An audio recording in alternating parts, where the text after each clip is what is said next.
আসসালামু আলাইকুম। আমাদের চ্যানেলে আপনাদের স্বাগতম। আজকে আমরা কথা বলবো হযরত মুসা আলাইহিস সালামের জীবনের একটি গুরুত্বপূর্ণ ঘটনা সম্পর্কে, তার আল্লাহর সাথে সাক্ষাৎ। এটি শুধু ইসলামের ইতিহাসের একটি উল্লেখযোগ্য মুহূর্ত নয়, বরং আমাদের জীবনের জন্য অনেক শিক্ষা বহন করে। চলুন এই ঘটনা বিস্তারিত জানি।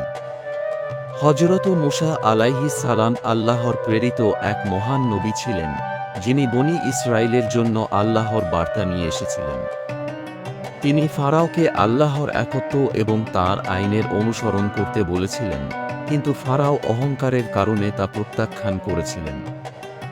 এই কারণেই আল্লাহ হযরত মুসা আলাইহিস সালামকে বনী ইসরায়েলকে মুক্তি দিতে নির্দেশ দেন এবং মিশর ছেড়ে সাগর পার করতে বলেন। বনী ইসরায়েলকে মুক্তি দেওয়ার পর হযরত মুসা আলাইহিস সালাম আল্লাহর কাছে আরও নিকট যেতে চেয়েছিলেন। একদিন তিনি আল্লাহর কাছে প্রার্থনা করেন, হে আমার পালনকর্তা, আমি তোমাকে দেখতে চাই। তবে আল্লাহ তাঁর মহিমার প্রকাশ ঘটিয়ে হযরত মুসা আলাইহিস সালামকে বললেন, তুমি আমাকে দেখতে পারবে না, তবে পাহাড়কে দেখো, যদি তা তার স্থান ধরে রাখতে পারে তবে তুমি আমাকে দেখতে পাবে। যখন আল্লাহর আলোকরশ্মি পাহাড়ে পড়ল, পাহাড় ধ্বংস হয়ে গেল এবং হযরত মুসা আলাইহিস সালাম মাটিতে পড়ে গেলেন। তিনি পরবর্তীতে আল্লাহর কাছে তাওবা করেন এবং আল্লাহ তাকে ক্ষমা করেন। এই ঘটনার পর আল্লাহ হযরত মুসা আলাইহিস সালাম কে তাওরাত অর্থাৎ একটি পবিত্র কিতাব প্রদান করেন।